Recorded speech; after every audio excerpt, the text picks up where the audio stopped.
Hi guys, welcome to another quality snack production. Today we'll be comparing the merits and demerits of consoles and PCs. I've seen a lot of this console versus PC and why I switched to PC gaming videos, but unfortunately found most of them to be biased. I've been both a console and PC gamer, and I'm here to give you guys my honest and unbiased review of both of them. Without any further ado, let's get into the video.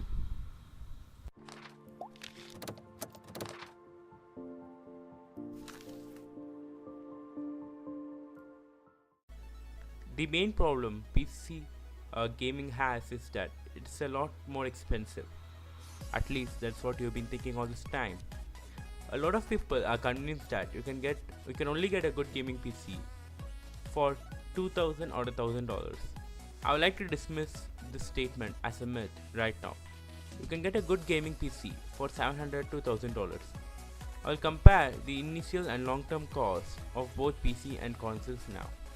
Let's assume you're going to buy a Xbox One for $500 and with a couple of AAA games worth $60 and a controller worth $60 and an Xbox Live Gold membership also worth $60.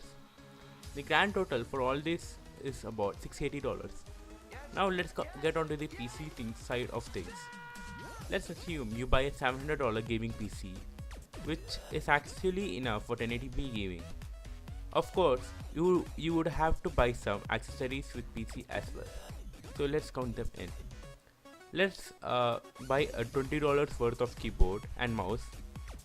And of course, most of you guys already have a good 1080p monitor in your home or office or anywhere else. But to make this comparison more theoretical, I'll add that in as well. So let's add $150 for a 22-inch 1080p monitor.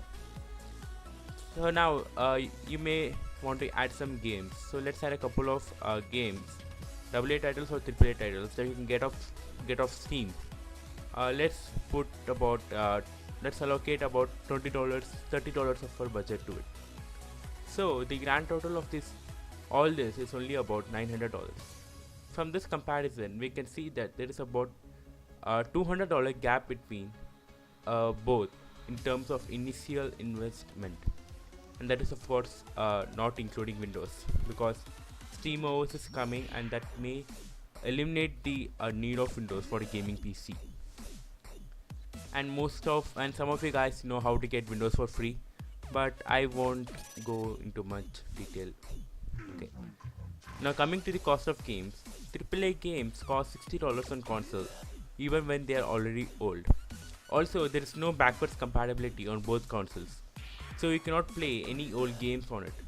For example, if you want to play Bioshock Infinite, which is a very good game, but you don't have an Xbox 360 or a PS3 or a Wii, I don't believe it was released for that, you would have no choice but to not play that game, because your new generation console doesn't support it. But with PC, that is not the case. You can play any game up to 2 decades ago, and even games older than that by emulating them using DOS. So there's a wide variety of games available for you to play. Also, the cost of AAA titles and AA titles on PCs is much lower when compared to consoles. Let's assume that you want to buy Thief now for console and PC. If you want to buy it for console, you have to sell out about $60 for it. But if you don't have $60 and you already own a gaming PC, you can buy a very similar game to it, Dishonored, for about $20, and as the game is already pretty low. So you can play that game for a couple of months until you have money to buy the Thief, and by that time the price of that game would have also come down a fair bit. Okay, now let's get back into our calculation section. Okay, so let's assume that you're going to buy at least 3 AAA games for your console. Each game costs $60.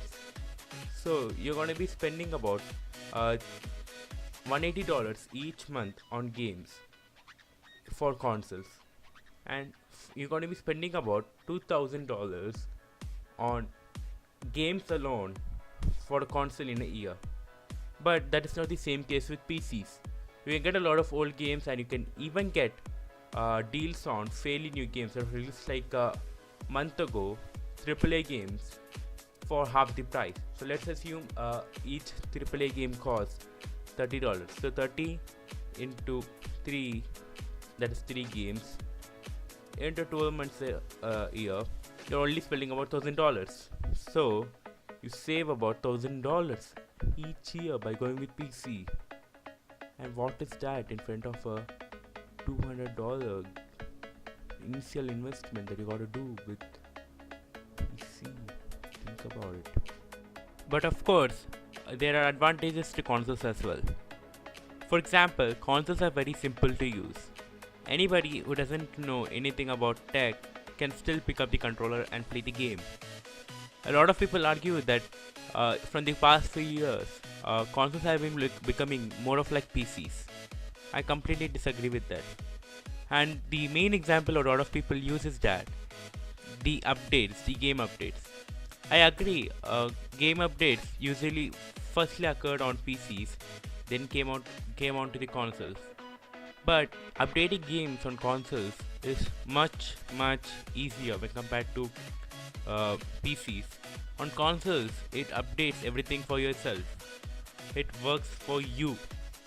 You don't have to specify any directories to install your updates. You don't have to see if you have space on the drive. You don't have to, go to the website, download the game, download the update. It will do everything for you. You just have to wait, and that's of course a disadvantage. With PCs, this is not the case. You have to tweak a lot of settings. But a lot of people actually like the freedom to tweak a lot of settings. For example, someone might be willing to sacrifice resolution for detail. He can do that, but with consoles he cannot do that. He may have a 720p TV playing Battlefield 4 at 1080p with medium settings. With PC, equally powered PC can maybe play Battlefield 4 at high settings at 720p instead of 1080p, but he doesn't have that liberty and freedom to do so. So yeah, depends upon what kind of a person you are to consider it as a disadvantage or a advantage, because it of course largely depends upon your knowledge about computers and your willingness to tweak settings. But of course, tweaking setting is time consuming, and a lot of people are not willing to spend their time on that. A lot of people come home from their work very tired, from their school very tired. They just want to pick up the controller and play with some friends online. So that depends upon the person you are, like I said before. And the other thing is that a lot of time, the distribution of games on PC is mainly done through internet.